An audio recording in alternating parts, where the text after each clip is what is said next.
Hi, everyone. Thanks for joining us. Some familiar faces. Hi, Ed. Okay. So welcome to the Macquarie University Incubators, Leaders, Innovators and Disruptors events. Thank you again for joining us. We're excited to be part of this year's Spark Festival. And today is the launch day, so it's a pretty exciting day for all of us. Before we get into the main event, I would like to begin the proceedings by acknowledging the traditional custodians of the Macquarie University lands, the Wadamatiko clan of the Darug Nation, whose cultures and customs have nurtured and continue to nurture this land since the Dreamtime. I'd also like to pay my respects to elders past, present and future, and extend that respect to Indigenous guests present here today. And feel free to share where you were joining us from today in the chat box. I can see Mel's already noted that she's in the Gadigal land with the Ora Nation as well. Okay, so for those who don't know who we are the Macquarie University Incubator. So we're the hub of innovation and entrepreneurship at Macquarie University. Our incubator is a thriving nexus for students, researchers, staff, and of course the broader startup community to explore, develop, and scale ideas with the potential for real-world impact. We're fortunate enough to call the incredible wooden building that's right in the centre of campus our home, and it's right in the heart of Macquarie Park. If you would like to join us, applications are now open to join our new cohorts. Applications close, I think it's in December, so apply now. We'll pop a link into the chat box. If you have any questions, please feel to reach out and we'd love to hear from you. Today we're joined by Daniel and Shane, co-founders of one of our resident startup companies, Invicta Prospect Group. If you have any questions for Shane or Daniel, just use the chat box, pop your questions in and we'll ask them as we go. We've got a small crowd today, so if you're brave enough to even come off mute, feel free to join in the conversation and ask your questions to Shane and Daniel. It's great to have you with us. Thanks, Nicola. Nice to be here. Fab. So maybe you could just start telling us a bit about yourselves and a bit about your startup. Yeah, I'll kick it off. So my name's Shane, obviously co-founder of Invicta with Daniel. Dan and I are former Navy clearance divers. We spent a combined 22 years in defence full time. We actually met back in 2010 on our first day of clearance diver selection. So Dan at that point had been in defence for about 4 or 5 years as an electronics technician, which is essentially the Navy's equivalent to a civilian electrician, but operating on the Navy vessels. I joined directly as a clearance diver straight off the street and went through all my initial training down in Melbourne and then came up to Sydney for our selection. And on day one of that selection is when Dan and I sort of first crossed paths. We finished that selection. We're both fortunate enough to pass, and I went straight onto course. Dan, as a result of some of the work commitments that he had, was delayed about 6 months in getting onto his dive course, but he was 2 courses after mine. So we went through, finished our clearance diving training, posted to clearance diving team 1 here in Sydney. And then from that point on, our career paths sort of followed the same trajectory and path, I suppose. So we spent the majority of our time serving in the reconnaissance and surveillance team at clearance diving team 1, prior to doing some additional selection and courses and specialising in counter-terrorism with a unit called the Tactical Assault Group East, posted at the Army's 2nd Commando Regiment out at Holsworthy in Sydney. It was back in 2016 that we first came up with the idea for initially a diving application, so an application to digitise the planning, briefing, conduct and data capture process for clearance diving activities. The idea then sort of grew into a suite of applications geared very much toward special operations activities. So as it stands today, the business is a veteran-owned technology startup with a suite of applications that we're currently trialling with different units across the entire Australian Defence Force. Wow, that's incredible. Amazing background. I'm always so impressed by your background and what you've achieved so far. So what has been your startup journey so far, from where you started to where you are now?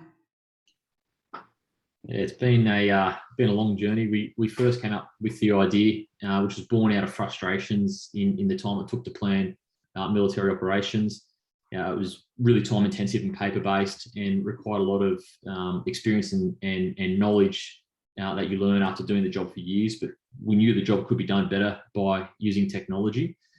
And so that idea was sort of spawned in November 2016, and we spent a few years sort of designing and developing that idea until we pitched that to Defence, and they said, "Hey, this is a great idea. We're really interested, but we can't talk to you while you're in uniform." So Shane and I, that was in I think it was November 2018. 5 days later, we put our discharge in to sort of pursue this entrepreneurship dream and start this business to make a difference. And so we left the military, and it's been a rough 2 years, like any sort of startup journey. So we've had our ups and downs and COVID, but I think we've just been persistent with it. We've had clear goals of what we're trying to achieve and the difference we're trying to make. And finally, after 2 years, we're doing some business with Defence, and so that's sort of where we're at the moment. Yeah, that's great to hear, and especially through COVID, how you've managed to keep on track and keep focused. It's incredible. One of my other questions was, when did you decide to leave? And I guess you've addressed that in putting your application in to leave 5 days after, looking to initially start up the business. But what other motivations? What other motivations, I guess, kept you going to establish your business apart from that frustration that you felt? Yeah, I think you want to talk about it? I was just going to mention, I think the biggest thing was, the difference that we can make to the day-to-day operations within Defence, but also the difference we can make to individual Defence members. So one of our applications is an application called Bomb Buddy, and it's geared very much toward being able to plan, conduct and capture data on explosive demolition serials, which was something that Dan and I were responsible for during our time at Tactical Assault Group East. So our role out there was team breaches. So effectively the guys that will go up and put an explosive charge on a door, blow the door off so that the team can make entry to the building. When we were serving in that role, there wasn't a lot of discussion about the effect of being exposed to those sorts of blasts, repetitively through a daily activity. Toward the back end of our career, that started to become a bit of a topic within our unit. And guys were starting to feel the effects of that repetitive exposure. So, one of the key drivers for us was not only being able to make a difference to the way Defence does business by streamlining the planning and conduct process, but also the sort of second and third order effects of that, which is being able to capture that data and analyse it, which is something that we're looking at doing now with our technology, and give that insight back to Defence so that they can make better decisions about how often they're exposing Defence members to these high risk or high effect activities. And we're actually doing a bit of work with another resident at the incubator, Ed Sorridge, who's the CEO and founder of Glea Diagnostics. So he's doing some really great stuff in that space. So it's really great. The incubator in particular is a really good ecosystem to be able to team up with other startups who might be operating in that similar sort of space as well and share that knowledge.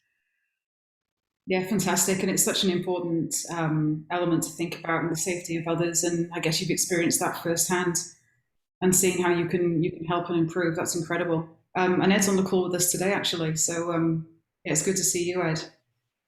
Since leaving the forces and then launching Invicta, what have been your greatest successes, your learnings, and your challenge moving from that Defence space into the startup world? I think there's a few parts to that question there. So I suppose the greatest success is having validation from the customer. So, it's one thing to share the idea with your mates and your family, and they say, hey, this is a good idea, we believe in it. But when the customer's saying, we're interested, we're actually going to pay to investigate how this could work in our organisation, I think that's a really big achievement, and it validates our thinking from several years ago while serving, and it's continuing to, validate the direction that we're heading in and the direction that the client's heading in. So that would be our biggest success. And I think some of the biggest learnings, I guess, going from the military to starting a business, communication would be one. Solid communication in the military is very different. There's not a lot of fluff in communication. It's very direct and to the point to get the job done. And in business, when you're working with people, Sometimes you need that emotional relationship. You've got to communicate and be effective and show that you care and build rapport with people. And I think in the military, you build rapport by virtue of your shared hard experiences. But out of the military, you don't have those shared hard experiences. So you have to find other ways to build that relationship, and communication is key. Unless you're founding a startup, then you definitely have those shared experiences. I think I might just add to that, Nicola. One of the key challenges that we've had is the timelines to get decisions through government sales. So obviously defence is our biggest client. There's multiple layers of approval that applications or submissions need to go through just to get the first sort of foot in the door. So just sort of going back to what Dan said around defence advising us to leave back in 2018 in order to progress with discussions. We left in March 2019 on that advice, and then in June 2019 we were told that they actually didn't want to fund the idea that we got out for initially.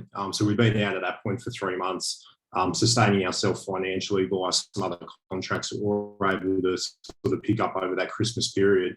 And then they came back and said, we're actually not going to give you guys the money for the submission that you put in initially. So that was a bit of a hurdle that we had to get over, and took a fair bit of resilience to sort of get past that and go, okay, we're out now. We've given up our careers in special operations because we believe in this idea and we really believe in the difference it can make. What do we need to do here to slightly pivot in order to make our offering more attractive to defence? And that is essentially when we started to explore the broader suite of applications, and then also how we could potentially utilise the data that we're planning to capture through those and apply artificial intelligence to it. And that was essentially how we got the foot back in the door with defence, and have been able to progress since that June 2019 to where we are today, where we're doing actual trials with different units in the ADF. Yeah, it's an amazing story, I guess, to have that setback after you made that bold decision to leave the forces and follow your dreams, and to have that almost taken away within a couple of months and show resilience to bounce back is incredible. And just touching on that communication as well, it's so important to have that empathy and knowing your audience, I guess, from when you come from somewhere like defence and going into the startup world. So no, it was great that you touched on that. Some key learnings, I think, out of that completely. So what positive impacts has serving in the armed forces had on your career and business? And have you taken any of those positive impacts with you on your journey to the startup world? Yeah, I think the biggest impact for me personally would be the resilience piece. It's not easy running a startup. You have a lot of challenges, and you really need to be resilient. And in the military, resilience is built into the training by design. They'll give you a particular task or activity, and when you think it's over, it's just beginning. So you need to be really tough, have thick skin, and sort of understand the impacts of going on, and knowing sometimes you don't know when the end is in sight, but you've got to keep moving forward and keep going towards that mission or objective. So for me, it's definitely resilience. Yeah, I think my biggest one is the power of the team. So Dan and I, just by virtue of the roles that we're in while serving in the ADF, we're always in quite small teams. So Dan and I spent 3 years together in a 5-man recon team. When we went out to Tag East to the Commando Regiment, we operated in small teams as well. So you rely very much on the guy next to you, and I think and often that's in a life or death situation. So I think that we've been able to sort of take that and put it into practice in our business. I think the saying is, you really need good people in your business, and people are the most important asset. But I think it's really having the right people, and the right people are the most important asset. So one of the key things for us as we build the business is ensuring that we take the time to get the right people on and put them in the right positions. And make sure that the team and operates really well, and that we sort of foster that special forces culture in our business the same way we're able to see it sort of operate whilst we're serving in defence as well. Yeah, absolutely. And that team piece is so crucial. Finding the right people that have the same drive and vision as you to ensure that you deliver the best that you can. And certainly those relationships, I'm sure the fact that the both of you worked together for so long before this has had a great impact on your business as well. So that's great to hear. So in terms of, I guess if you would give advice to anyone starting out with a startup, or whether it be defence or just another startup, what lessons can you share with them, or what learnings can you share in terms of the startup world, I guess? Any advice for those people? I think, again, I'll probably draw it back to my military experience, but, having a good plan in place and planning. And I see a lot of people in business talk about planning, but I think they miss the point, and they don't do it as well as what the military does. I think every good plan starts with a solid mission. So you need to have a clear mission, which will set out your objectives, and then you come up with a set of steps to achieve those objectives. With us, we're looking to use artificial intelligence to protect human life. It's very clear. So every decision we make is always geared towards that mission. And then we set objectives underneath that mission and steps to get there. And if and when the plan fails, and the plan will always fail, the team can adapt because they know what they're shooting towards. They're not working aimlessly. So I think that just being prepared and planning and putting in the work is a must for any startup founder. Yeah, and just to tack onto that as well, ensuring that the whole team understands that means that if, for whatever reason, Dan or I are out of action, then somebody else can sort of fill that role, and the business can continue with its momentum toward achieving that mission. So we're very focused on enabling the guys that work for us, to be able to have responsibility and sort of drive toward that shared mission and vision. So if we aren't available, then they can step straight in and do that, which again is taken directly from the military playbook. If your platoon commander is not able to do the job because he's out of action, then your platoon sergeant can step up, and that filters all the way down to the most junior guy on the team being able to do a job and make decisions on the ground. Yeah, I like that idea of having the objectives clearly set out, so I guess you know what you're trying to achieve, and that failure piece. Certainly at the incubator, if there is failure involved, then it's just a learning curve for us, and we learn, reflect, and see what we can do better for next time. Yep. I think there are great lessons to be taken away from that for sure. And you touched earlier on partnerships within the incubator. I know that you're working with Ed. Ed's made a comment here in the chat box. Any other partnerships that you're working on at the moment? Anything exciting in the pipeline with other areas, not just of the incubator, but any other businesses? Well, I think one of the other businesses, the incubator, not really in a partnership, but they've been quite helpful to us and given us a lot of good advice, is True Mojo. They've helped us out a fair bit with some good advice and direction. And in terms of other partnerships outside of defence, we work with quite a number of other companies within defence industry. So I might give a few shout outs. So the Partner Consulting Group in Canberra have been fantastic. Green Room Robotics and Secure and Innovate, two other companies that work in that sort of defence ICT space and artificial intelligence space.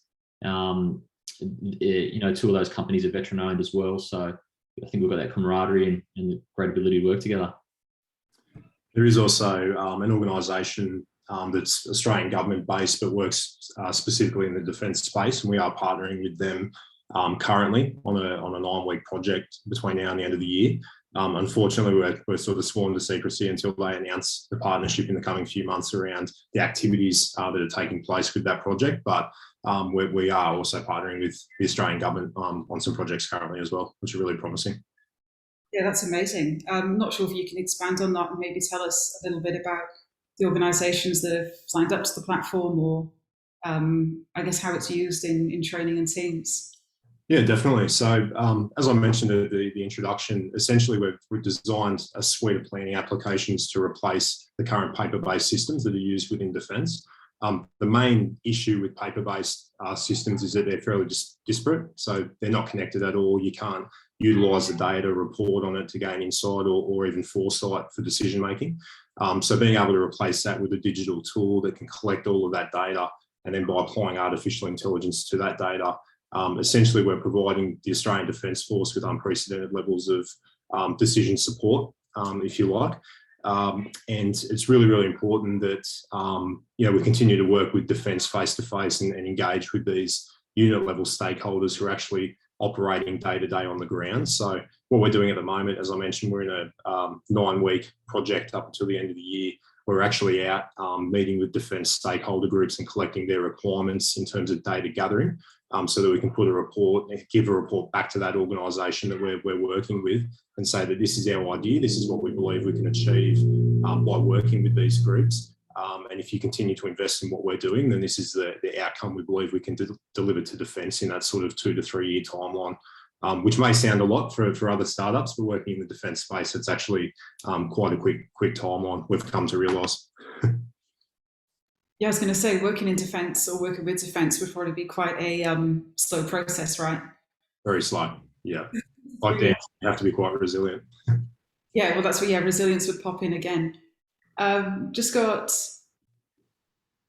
a message here from Mel. Expanding on the decision supports that your platform provides, do you have some real life examples during your time in service that this solution would have assisted with? That's a great question. Thanks, Mel. Do you want to take this one, Dan? Yeah, I think I might give a real world example that everyone's familiar with, which is the Lint Siege. And obviously there was a terrorist attack that occurred. There was not a lot of information available to commanders at the time, and there was a lot of indecision. And if anybody reads the inquiry, I think it was a lot of the commanders were just unable to make a decision because they didn't have enough information presented to them at that point in time. Had they had a tool that was able to match, the competency and experience of individuals with the mission plan, with the threat picture, perhaps they could have made a quicker decision by using that machine to help process all that information and then give them the information they need to help inform them to make a decision. That's just, one really, I suppose, extreme example. But on the day-to-day, something as simple as planning a dive, which actually isn't that simple, can take half an hour, 30, 40 minutes. You're using decompression tables to work out nitrogen retention in the blood. You're doing calculations based on the gas mixtures and then assessing the risk based on, the experience of the team. By using a tool to automate that process, you could plan a dive in 3 to 4 minutes. So you got more time in the water doing training rather than planning and doing paperwork. So I think reducing that administrative burden, keeps the men in the military and the women in the military focused on their task and not focused on the paperwork. And I think having access to that data through reporting systems has other sort of flow-on effects as well. So being able to click a button and get a whole heap of data in the form of a report that's easy to digest will help the organisation to make better procurement decisions, better decisions around health and safety, as well as your standard operating tasks. So, there's a real administration side to it, as well as, operational military side to it. Yes, great example. I think, again, I'm always blown away by your background and what you've done, and I think it's just so interesting. For those who are on the call and not from Macquarie or did not join us for our pitch program last year, the boys won Best Pitch in our incubator program, and again, it was just showing that history of what they do and how much of an impact they can make on defence and safety, I guess, moving forward. It's incredible. Any other questions from the audience? Anyone would be brave enough to come off mute or pop any questions in the chat box? Got a quiet crowd today. Another question from Mel. What are the areas in the military that you see your platform being of the greatest assistance, or do you see it working across all aspects? I think the biggest piece is in that tactical space, and both in the training and operations. So, defence, like any large organisation, has a number of areas and domains. So there's health aspects to the Defence Force, the human resourcing, the financing, the logistics. Just as a logistics operation on its own, defence is just a huge beast. The amount of people and equipment they move all the time. But in that tactical space and in that training space, I think the level of thought leadership that our company's bringing to defence in the way they're going to conduct business is revolutionary. Again, a simple example is, you might conduct a set of drills or a particular exercise every 3 months. And that's based on what everybody will pick up skills at a different rate, and their skills will degrade at a different rate.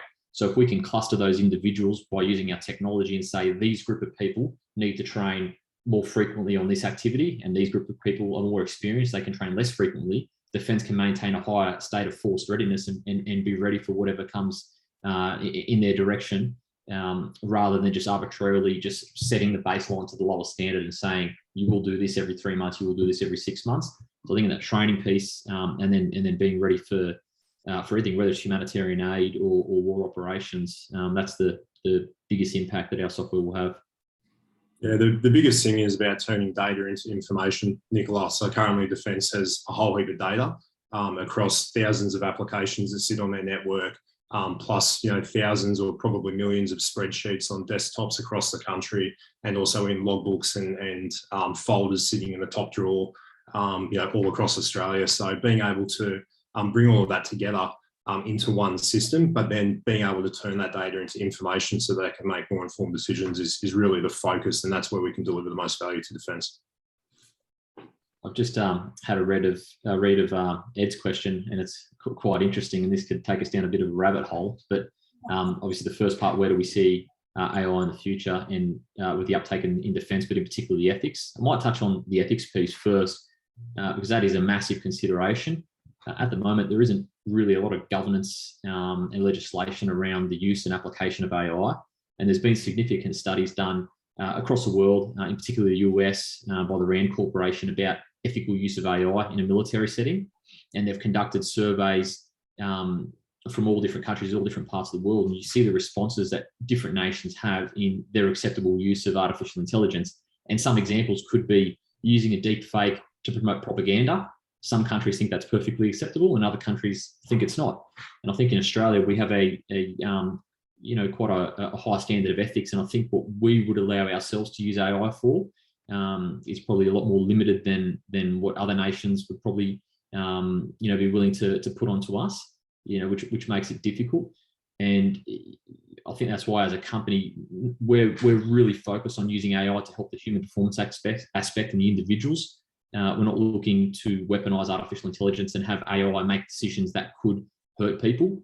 Our vision is to use artificial intelligence to protect human life and protect those that are serving us. So that's the sort of the approach that we've taken with it. And but it's interesting. We could go on forever about ethics and philosophy. It's I enjoy it, but it's look, I think it's a space that's going to grow, and I think our company will have a big say in the future as we grow in some of the ethics and legislation with AI, because no one's really looking at it at the moment. So, yeah. And just to give everybody sort of a feel of the scale of interest in military AI as well, in 2019, the US Department of Defense committed $4 billion to AI R&D for military alone. Australia's not doing anything like that at the moment, of course, because we're Australia, we're not the US, but the focus, the fact that the US is looking so closely at how AI can enable military training and operations is going to filter down to countries like Australia. So we really feel that Invicta Prospect Group, through the current partnerships that we have and the organisations and stakeholders that we're speaking to in defence, are really in a great position to lead the way with military AI in Australia, and also in some of the other countries that we're speaking to as well. Yeah, I think that's really, I never thought about the ethical use of AI, I guess, but it's obvious now that Ed's asked the question. But you're absolutely right, to protect human life is different than using AI for propaganda. And I'd like to think that Australia has higher ethics than other countries. So hopefully we don't go down that rabbit hole too much.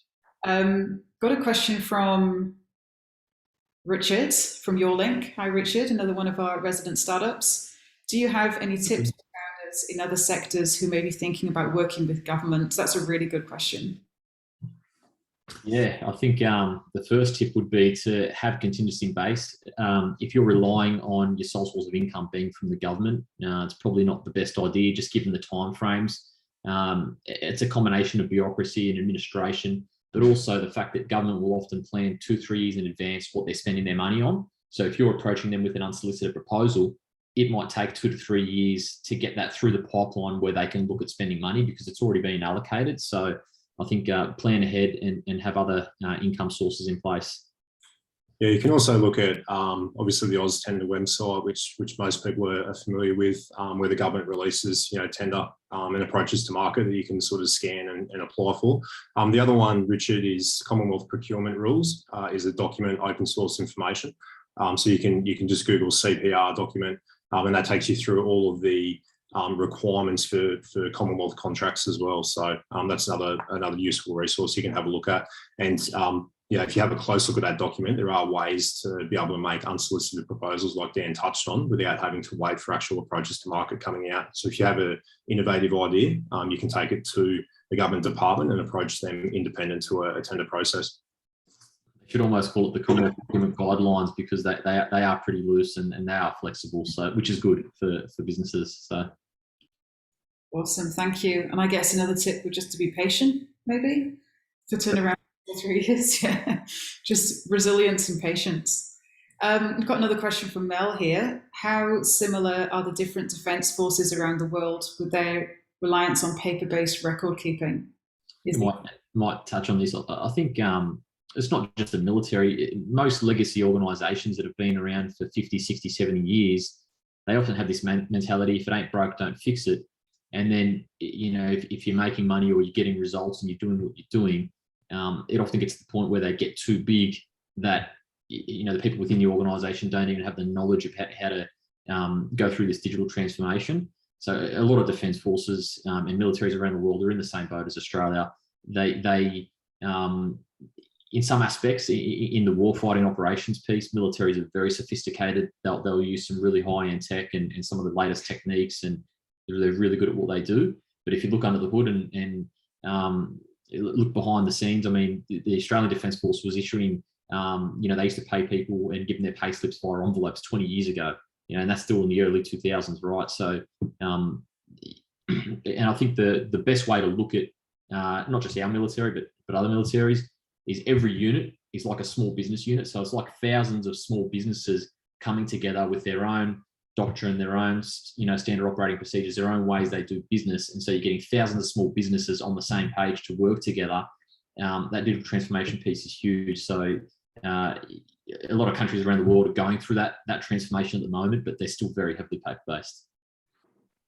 Yeah, and also, Mel, you know, Dan and I have the knowledge of the Australian Defence Force, but as we start to go into these other militaries, you know, around the world, the approach into those organisations and being able to penetrate and get to the right level of decision maker is quite difficult as well. So this sort of goes back to Richard's question around people, you know, making approaches to government organisations. One of the biggest challenges can be working out who you need to talk to, because oftentimes you can spend time presenting and you can put a lot of effort in, only to find out that person is, you know, 3 or 4 levels removed from actual decision maker. So I think as we start to talk to these other organisations and, you know, approach them around their current paper-based systems or improving their current digital systems, one of the challenges for us will be making sure we're getting in front of the right people and being able to navigate those layers of decision making. It's pretty shocking that we're still paper-based in a lot of these areas. I just automatically assume that we'd be digital by now, and yeah. So some of the old school guys will say it's more secure. You can't hack a paper logbook. That's true. Okay, pros and cons to both, I guess. But I'd assume everything would be more digital these days. So it's it's interesting to hear that paper-based is still used in other areas. We've got a question here from Jackie. What does the R&D process look like in a military project in terms of innovation, testing, etc.? I might touch on this. They actually run off a NASA framework of the technical readiness levels. So technical readiness level 1 being, you know, you've just come up with an idea, and technical readiness level 9, which is, you know, full commercialization integrated into existing systems. So that they follow that framework, and there's different innovation pathways in defence, such as a Starshots program, Defence Science and Technology, the Defence Innovation Hub. So depending on which pathway you're going into, they'll have their own process. Yeah, so really it depends. Yeah, so from an R&D perspective, Ben just touched on DST, which is the Defence Science and Technology Group, are very much you know, the main organisation operating in that sort of conceptual phase. So all the R&D is conducted through DST. Majority was, yeah. Awesome, thank you. And thank you, Jackie, for your question. We have another one here from Thomas. Have there been many roadblocks in approaching foreign defence agencies? And has there been any contention when dealing with multiple agencies, for example, China and the US? Yeah, good question, Tom. So we've actually been approached. Our main focus initially, of course, is the Australian Defence Force, with a clear pathway to New Zealand, who we're currently speaking with, and then the other Five Eyes intelligence community members. So that's the USA, the UK, Canada, Australia and New Zealand. We actually were approached by a Middle Eastern military at the beginning of this year, and we had to sit down with our board and say, what are the risks here if we were to engage with this organisation? Because obviously, intelligence sharing and Australian business doing business with a foreign Middle Eastern military could create some issues for us being able to sell and continue our engagement with Australia and the other Five Eyes communities. So we're very lucky. We have a retired Major General from the Australian Army on our board of directors. And he was quite clear that as a business, it would probably be best to push that right, at least until we've got some clarity on what we're doing with the Five Eyes community. So to answer the question specifically around China and other countries, we haven't engaged with those guys yet for that exact reason. Our focus is very much on the Five Eyes community. But as you can imagine, with the current geopolitical climate, it's going to be quite a hot potato moving forward if we were to look to engage with any of those types of countries or militaries. Yeah, absolutely. It's great that you've got that advice on your board as well. Yeah, we're very lucky. In fact, a quick call out to our team. We mentioned before that we're really focused on getting the right people on the bus, and we've got some really great people working for us currently. Very supportive. As Dan said, everybody believes in that vision and understands and works toward it. So, that includes our employee base, but also our board of directors, which is fantastic. Well, that's amazing to hear. And you're as good as the rest of your team, right? So it sounds like you've got your ducks in a row. That's amazing. We've got more of a generic question here from Samara. What tips would you give to other entrepreneurs on obtaining funding or startup capital? Not sure if that's... Yep. I might touch on this. We've bootstrapped this for quite some time, and we took that approach.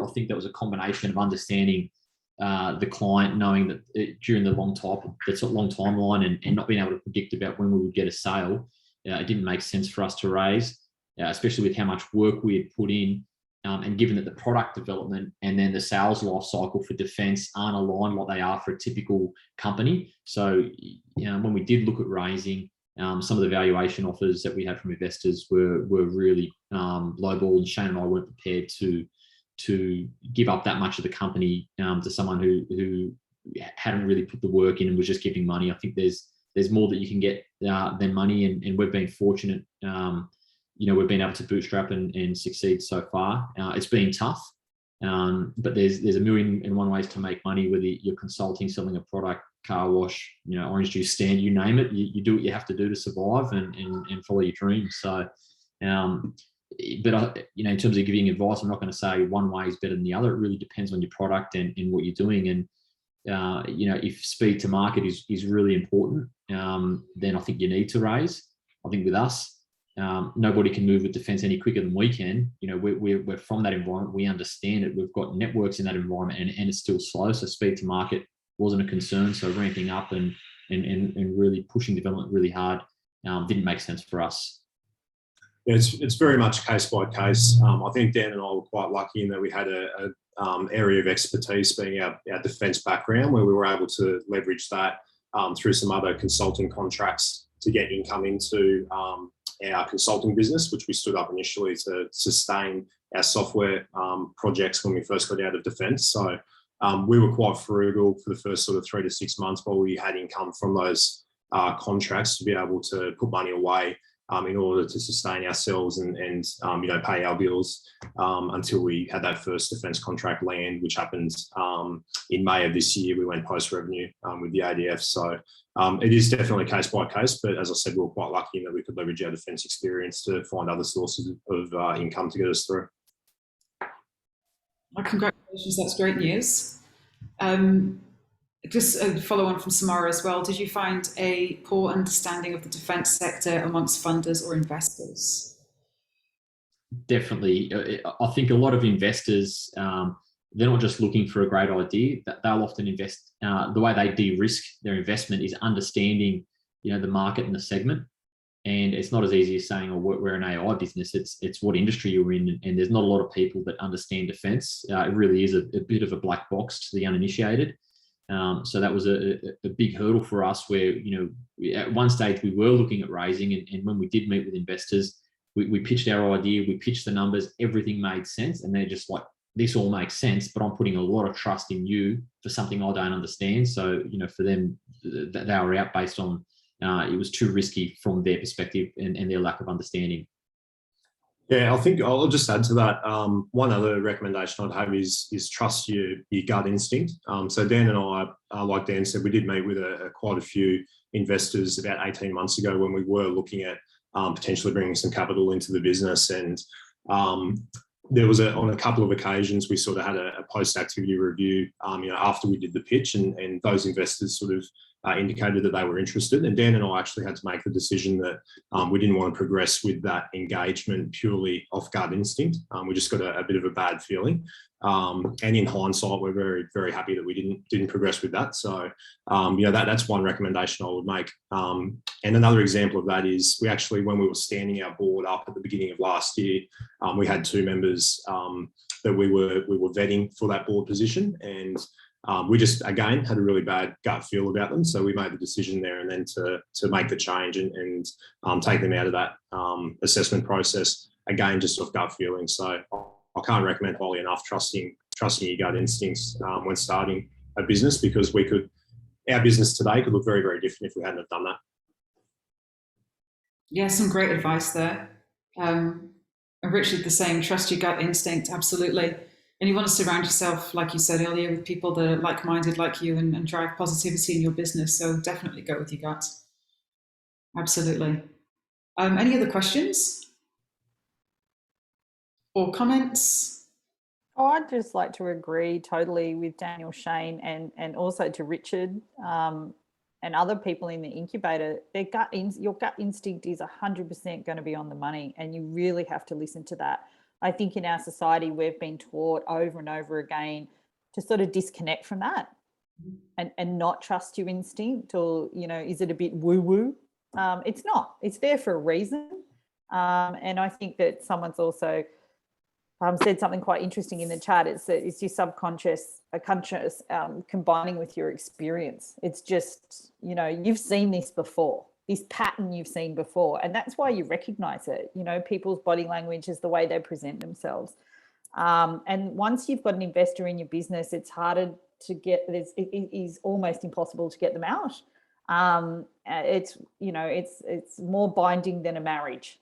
So I think if you're going to go into it, you've got to go into it with your eyes open. And I think it's a two-way street. It's never just like, hey, someone's going to give me money and get excited. That's not the point, is it really? So yeah, I think it's brilliant that you guys trusted your instinct as much. And maybe that comes from having to trust your instinct out in the field, in the services. I'm not quite sure if that was something that sort of is relied upon by people in the service.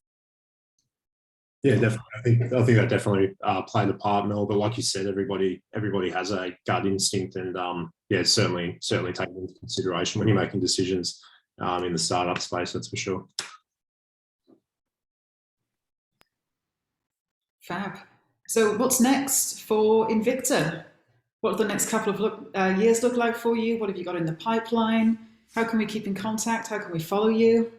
Well, the first priority for us is a workshop that we're conducting tomorrow with a Navy unit. So we'll get through that unscathed. And then we're engaged with Special Operations Command between now and the end of the year, conducting a series of workshops as a part of the project that I spoke about a little bit earlier.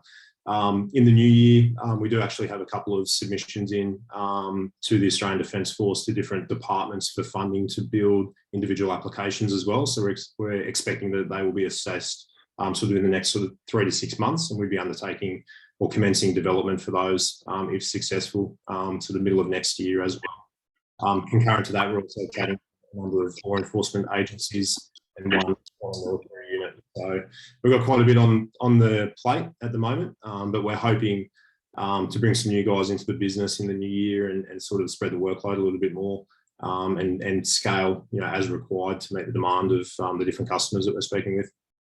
And we're also exploring how we can use this technology design for the military and other industries. So mainly around that safe planning of high-risk activities, whether it be in mining or construction, So I think it could be exciting to bring something, for the most dangerous and complex activities, but in other high risk industries, and hopefully use that artificial intelligence to protect human life. That's amazing. The future sounds bright for both of you. I was going to make a joke about a spark and being bright, but maybe not. Maybe not. Well, thank you so much. It's been lovely chatting with you both and hearing about your journey. Like I said earlier, I'm always impressed by what you do and how you go about your business. And some great advice there around lessons learned during your journey between resilience, communication, building those relationships, and of course, following your gut. So we're excited to see what you do next. Thank you very much. Right. Thanks. Thanks, Nicola. Thanks everybody for joining. Thanks, everyone.